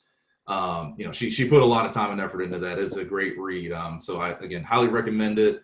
I will post a link for it so everyone can see it and check it out. It's absolutely awesome. Yeah, and also has a really good article on her like play-by-play experience. I remember reading. So yeah, story with it. That's right. Yep. Yeah. Right. So definitely check that one out as well. Yeah. So yeah, transition, final part of the show for today. Obviously, yesterday, I believe Wednesday, was when the second half of the NBA season has started. And I mean, the way things look right now, there are obviously a lot of surprises. I think with the first half, we expected the Suns to be better. I don't think I expected them to be this much better and where they are in the standings.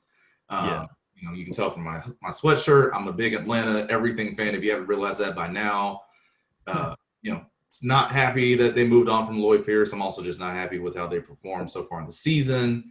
But yeah, I think what's been like the biggest shocking storyline for you so far, and what do you think is going to be the craziest one for the second half? Honestly, like the one prediction I made, and this is going to sound like a weird prediction to make, but with the back-to-backs and stuff, I thought every team was going to win at least 20 games, and I thought every team was going to lose at least 20 games. And like kind of the thing, I look for weird stuff, and so like I always that's too strong a word, but like I always root for a season where like nobody finishes like worse than 23-59, because like it hasn't happened before, I think, where like there's been at least one 60 loss team. Now, now in a 72 game schedule, it's going to be a little different. But like, I think just with so many back-to-backs and just the way with the games kind of, coming more frequently, and some teams like I think San Antonio and Memphis have to play 40 games in the second half of the season. I think we're going to see like, it's just going to kind of stay this big old jumble. I mean, we're halfway through the season. Like the Celtics are barely above 500. Miami's at 500. Toronto's 2 games under 500. I almost think this is almost to be expected, kind of the chaos that we've seen, just because it's such a crazy year. So those are my immediate takeaways. And then just kind of looking forward to the future. I mean, it'll be interesting with the players that Brooklyn has added. If they can continue to take off and stuff. But, don't forget about Philly. They're still the number one team. They're holding on to that number one spot right now in the Eastern Conference. I do think Utah will come down to earth a little bit. They already did at the beginning or like going into the All-Star break. And you mentioned Phoenix. Yeah, I didn't think they were going to be number 2 in the West. And especially after they started the season 8-8, they've won 16 of 19. So they just been absolutely on fire. I mean, Monty Williams is a hell of a coach. And, Chris Paul, like, the stats will never do him justice, because, I mean, he puts up really good stats, but man, how they've turned around that team with him is just incredible. Yeah, I mean, so like I was saying, Charles Barkley always calls him the best leader in basketball. Yeah. And I think, that goes to show it. And I like your point on Monty Williams, too, because I felt like he definitely did not get enough credit for as good of a coach as he was when he was down in New Orleans. That first go around.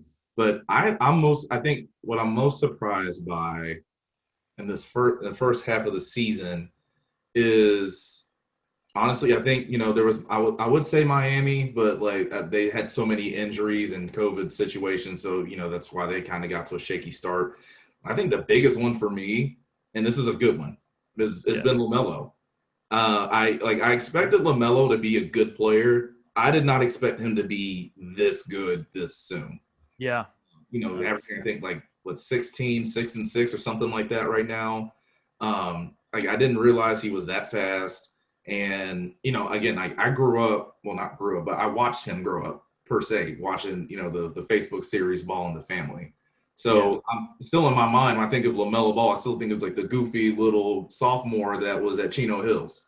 But this dude who's playing now, like you can tell, like everyone always talks about the IQs of, Chris Paul, like we just mentioned, LeBron, Draymond, guys like that. What I see from him at such a young age is impressive, how he just has that feel for the game. Yeah. And like Draymond even said it the other day, where he was saying, he still doesn't really know what he's doing. He's just playing basketball.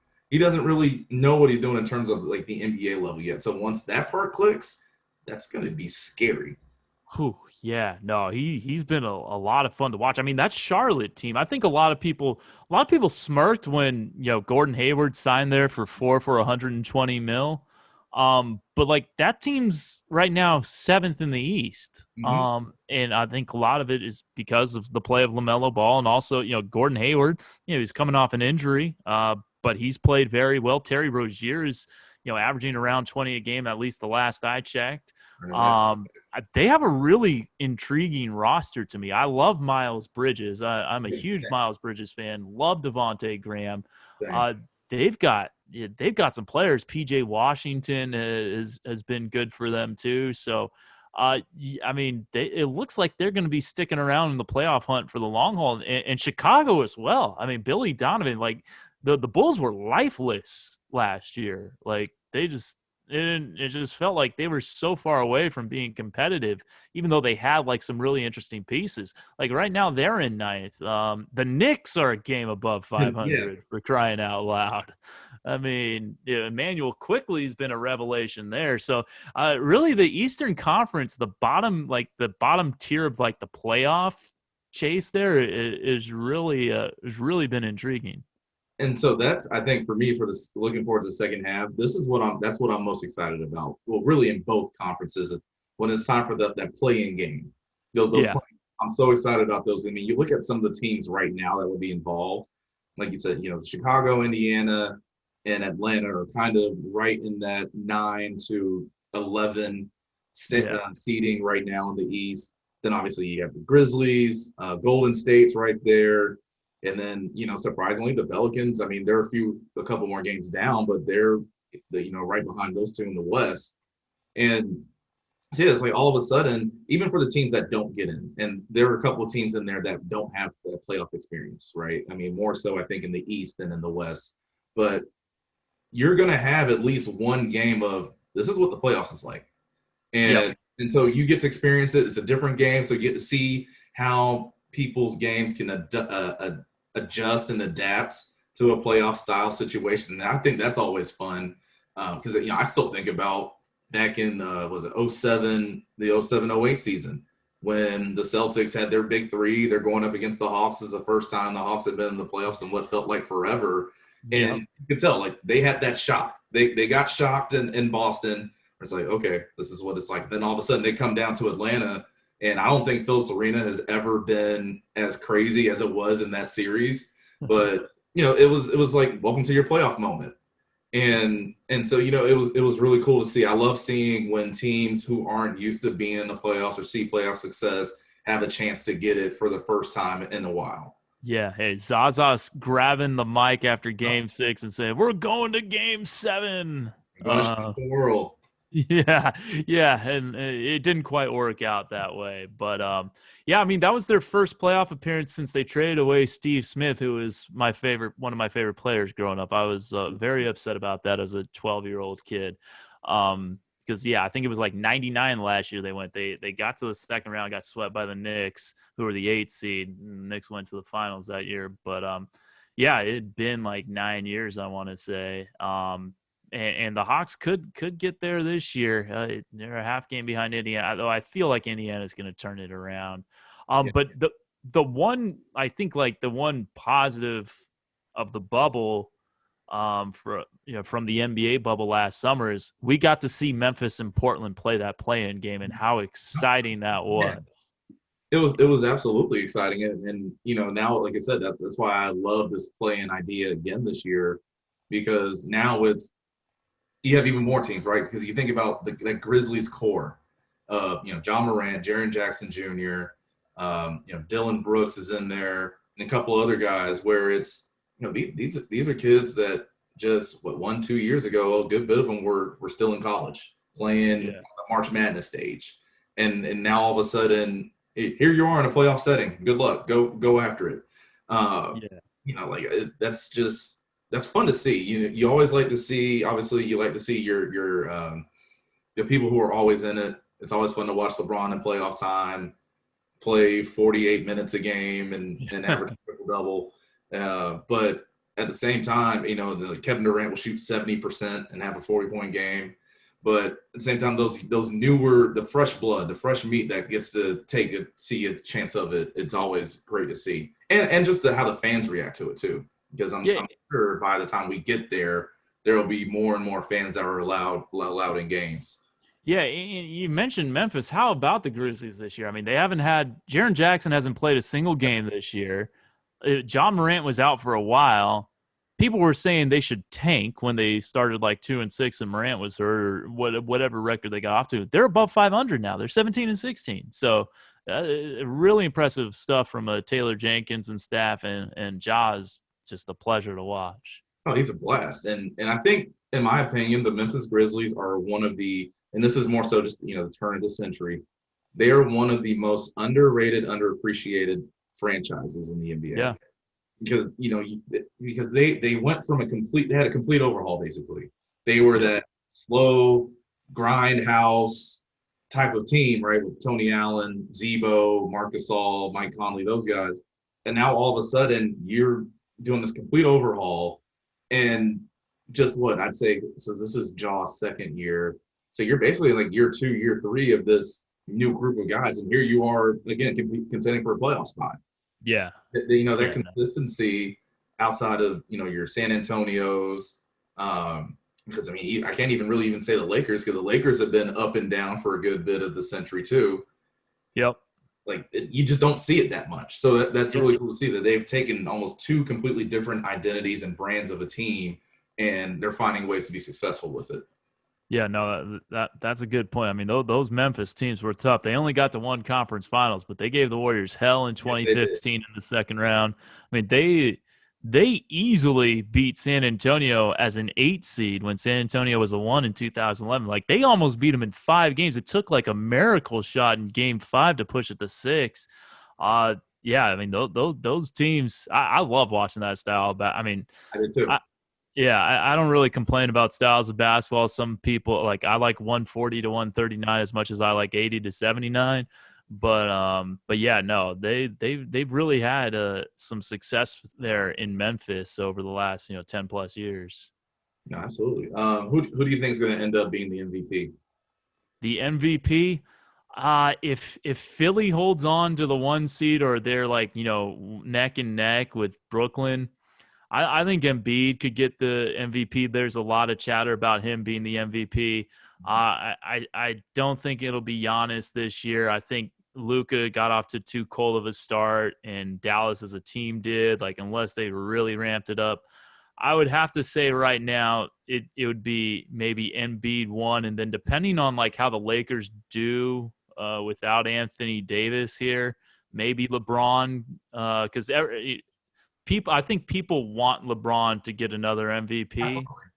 So that, yeah, I would say either LeBron or Embiid. And right now, I'd say Embiid has even though like they're only a half game better than the Lakers, they are the 1 seed in the East right now, and they've had to deal with a ton of COVID stuff. I mean, they were playing with like 8 guys, and like a lot of those guys are playing for the Delaware Blue Coats right now, who are playing in the G League Finals as we record this against Lakeland.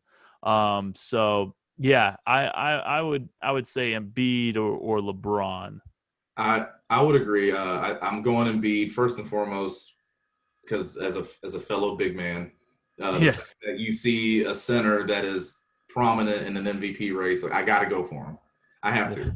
And the thing is too is I think everyone's seen it for a while, right? Like, everyone's drawn the comparisons from him to Hakeem Olajuwon in terms of footwork, that the shooting touch that he has, and it's like even when he was goofy Joel messing around, he was still 20 and 12 kind of guy. And now this year, it's just like you can tell there's that laser focus in him where he's really put it all together, and so it's fun to watch. And also, as we know, narratives play such a big key into MVP races and races like that. I think Giannis, because we have seen what Giannis has done the last few years where he's won MVP, but then you go to the playoffs and nothing really happens, I think that's going to hurt him. Just like how it hurt LeBron earlier in his career. Think about how all those years in a row LeBron would put up great numbers, but because you get so used to it and nothing else is coming from it, it's just like, oh, okay, he did that. No, you got to give somebody else. Yeah, I think Giannis won't be seriously considered as an MVP candidate again until he starts making like mid-30s from 3 and is like a 70% foul shooter. I think that's what it will take because then people say, oh wow, he's improved his game. Now, I mean, he can hit the 3. I mean, he did bank one in the All-Star game, and he's like 29% from 3. But if he can get that to 35 and he's low 70s from the foul line, which he's done before. I'm looking at his career. I mean, he shot 77% from the stripe in 2017, and then he'll just have games where he goes like 2 for 11 from the foul line. If he can be more consistent at the foul line and hit a couple more threes, then that's going to take his average from 29 a game where it's at right now to like 31, 32. And he has everything else. I think that could get him back into being like, instead of like a 4th in MVP to 1st again. Yeah, I just think that, again, when I think of narratives, because I think we kind of saw that last year too, right? There was the narrative of Giannis bringing the small market team, and they're the number 1 seed, and all this is going for him. But now, so again, like I said, I think now that same narrative is what's going against him in this case. So, all right, cool. We've seen you do this. Yeah. And then what? Like you didn't do it. Like you didn't do enough in the playoffs of what we thought you were going to do or supposed to do. And then like you said with LeBron, I feel like it's one of those things of, okay, now it's your turn, your time, even though he already does this, but it's your time again to show everyone how great you really are. Again, Anthony Davis is still out. Who knows how long he's going to be out. And so I just think if the Lakers are still I'll say top 2 seed in the West by the time Anthony Davis gets back, that will show you that LeBron's probably doing putting up some crazy numbers to keep the Lakers in that position. So I think that's how he'll boost his stock right for the MVP race. But right now, I think it's Joel Embiid's to lose. I really do. Yeah. No, I think as long as Philly, stays right around where they're at right now. I'm looking at LeBron James. I just pulled up his stats since you were talking about him. He's played 1,301 games. That is crazy. And then, of course, you put on, and is that just regular season or is that's that regular season games? 38 minutes a game, and then his playoff. Hold on, going to his playoff. He's played 260 playoff games at 42 minutes a game. It's insane. That's just unreal. And the craziest part about it, to your point about Giannis, he's been flirting around. I think he might still be around it right now. He's flirting around 40% from 3 this year. Like there was a point in time earlier in the year, I think he was shooting like 41, 42%. Yeah. And this part, when you think of LeBron, he could potentially one day be the all-time leading scorer in the NBA. You don't think of him as a scorer or a shooter or anything like that. Like that, it hasn't always been there. But all of a sudden, here we are, year 17, 18, and he's becoming a volume 3-point shooter on top of being the best driver in the game. Like it's insane. It really is, man. Yeah, I check. He's like 35, 34 right now. I want to say it's dropped off a little bit, but still, again, that was like the knock on him when he came into the NBA. He couldn't shoot, relatively speaking. Well, no one's really saying that now. And it's like the dagger threes he'll hit, where it's just like, all right, it's time to get a win, so I'm just going to pull up from 27 and bury one in your face as if there isn't any defense here. It's like the number of, like, the percentage on those threes is probably higher than 34%. No, I'm sure. It's another part of it too, where, again, not even just being a shooter, he's not known as this clutch player, which, in my opinion, I've always thought was a stupid narrative about him. Yeah. But, it's like to your point, all right, game's on the line, you need a 3, all right, cool, I'll take it. Yeah, and those shots, they always just like, it's like boom, the way it like goes in, it's like just never a doubt, like it just like flies through the chute. Don't get me started on clutch conversations with LeBron James or Steph Curry. I think those can be some of the most mind-numbing discussions that can be had. Yeah. Also, by the way, for any Steph haters out there, just look what he's doing this year, and don't ask the question if he can carry a team. Don't do it, please. I won't even respond. I saw some tweet yesterday. Someone said Steph carried a group of future accountants to within a shot of the Final Four, and we're worried about whether he can carry a team full of NBA players. But that's a great point. But even seriously, think about some of the games he's had this year. He's already had, I think, 62. 62 against the Blazers. Yeah, 62. He's had a couple 40-point games. And the thing is, when you look at the Warriors, now it's a little bit different because Kelly Oubre I think he's found his stride as of late. Yeah. And Wiggins is a good player, but Draymond's not playing as well, at least in terms of scoring wise, as he has in the past. And I know he's never been a great scorer, but if you're going to leave him wide open because you want a double Steph coming off a screen, he will take and hit an open 3. He would do that. Not doing it as much so far this year, but it's before it was strength in numbers, but now it's just strength in however many numbers Steph can put up. Yeah. That's really the story right now. But it's must-see TV every single night that he's out there. Yeah, I think I almost think like we need to rethink what prime is when we're talking about like, age of prime careers. When we think about like Steph and LeBron, like usually 28 to 32, that's what the great Jerry West would say is the prime of your career. Steph's about to be 33 like in 3 days.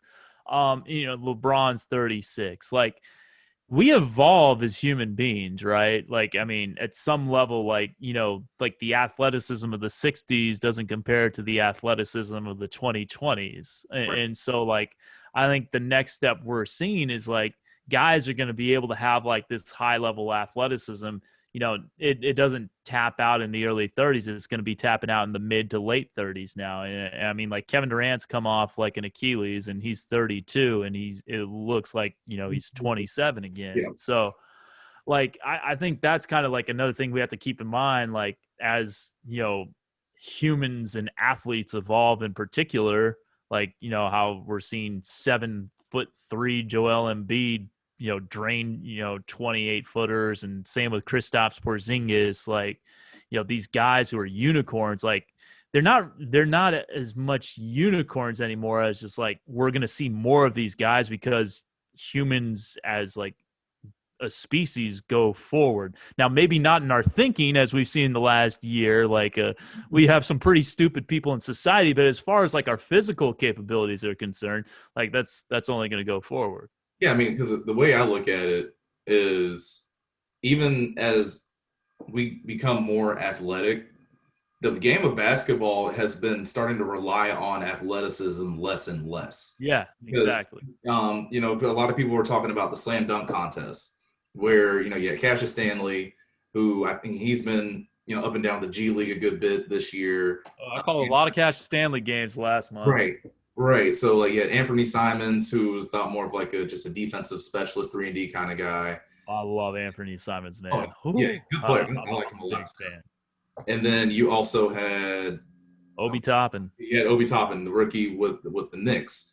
And the thing is, everyone's like, "Oh, the stars aren't doing the dunk contest anymore. There's no, Meek and MJ and the Vince Carters and Kobe's." It's like, yeah, well, you look at it, a lot of the superstars now in the league, they're not those high flyer guys anymore. Not on that level. Obviously, there's still LeBron. Like what he's doing as 36-year-old, still head at the or above the rim is crazy. Yeah. I think you've seen even Russ, like his ability to fly is starting to go down a little bit. But these other guys though, the Lucas, there's Luka, you have Jokic, you have a rising star. There's guys like Trey, obviously there's Steph. List goes on and on of they're more so under the rim players, but because their talent and what makes them so good is the skill and handling and shooting ability that doesn't age. Like you're always going to have that. So that's what I think that's why their prime can be so much longer than just that 28 to 32 range like Jerry West was talking about. Yeah. Since you mentioned slam dunk contest, though, what I wouldn't pay to see LeBron and Zion Williamson in a slam dunk contest. Zion for sure now. Like maybe a 30-year-old LeBron.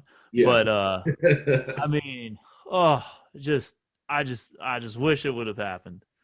Just one slam dunk contest. It would have been a sight to see, especially I forget what year it was, but they were doing the interview with him while the dunk contest was going on, and he said, I'm like early on, I'm putting my name in for next year's dunk contest. So you thought we were going to get it, we didn't, but I hope Zion comes around, man. I think he will. But I hope so. I mean, if we're getting guys on two-way contracts and 8th and 7th men and rookies who aren't getting off the bench all that much, it's not trending in the right way. That's true. I want to see John Morant. Oh yes, yeah. Oh, please give me John Morant in the slam dunk contest. I mean, it's like everyone says, when you're a smaller guy and you're up there like that, it just looks that much more impressive. And Ja in about 2 years almost has one of the best mixtapes of almost posters I think I've ever seen. So yeah, you get him in the dunk contest, that would be I need to see that. Yes, please. I need to see that. And John Collins, he needs to make up for what happened with the whole plane dunk that he broke the plane in Charlotte. We need a redo of that one. Oh, Kitty Hawk Collins. Yeah, that was not pretty. So we need a redo. Run it back, John. Just please keep him in Atlanta. I mean, you really we have to. Don't trade him. This jersey just came in the other day. Oh, So like that's so sweet. I don't get why you would why you'd get rid of John Collins at all. Like John Collins and Trae Young, that's your team right there. And DeAndre Hunter whenever he gets back. But yeah, the thing for me is, why is there always this infatuation in sports of draft picks over actual talent? Amen. Why I never understood it unless, let's say, maybe this year in the NFL, there's a Trevor Lawrence that's there. So yeah, you want to get that pick. I can get that. But if you have somebody that is you've seen him be a 2010 guy, can shoot about 40% from three, 50% from the field, and consistently gets better, adds something to his bag every single year, why would you not want that? And then just hope that a draft pick pans out. Yeah. I don't get it. Like, I know when there's some grumblings about, John Collins wasn't exactly super happy with, like, at some point earlier this season, like with maybe Trae taking too many shots or whatever.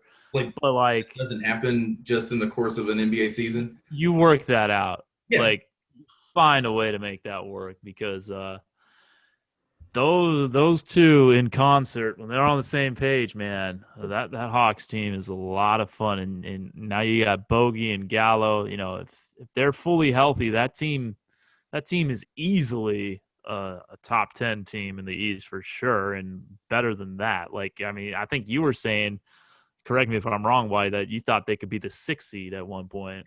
I said I think up to 6, and I still believe that when it comes down to it, like I said, if they're healthy, we'll see. I think in a few weeks when they might get DeAndre Hunter back. But if they're healthy, I don't think there are a lot of teams that want to see the Hawks in a 7-game series. Okay. I'm not saying they're going to win it, but just when it comes to the point of in the playoff series, like, you really just never know what happens right after. There could be a game where you should have won and you didn't, and that turns the whole series around. Or, I mean, we've seen this before too. You let a young team build confidence that they deserve to be here, and they hang around, and the next thing you know, Baron Davis is putting one on top of Karolinko's head, and there's an 8 upset. We've seen things like that before with teams where it's you let them just stay around a while, and then you don't know what happens next. Yeah. I mean, it's not that, they're 11th right now, right? But like, they're not that far behind from like 6th. Like, it's a jumble right now, and I'm really hoping they do get into the playoffs. I mean, not only because like I grew up watching the Hawks on TBS when they used to be on TBS, but like, I mean, just Trae Young and John Collins in the playoffs would be a lot of fun. Absolutely. And then, of course, if they don't, well, thank goodness I have the Braves and Atlanta United coming soon. So yeah, playoff action there. Yeah. We'll say the Hawks are 2-0 with Nate McMillan as head coach, undefeated.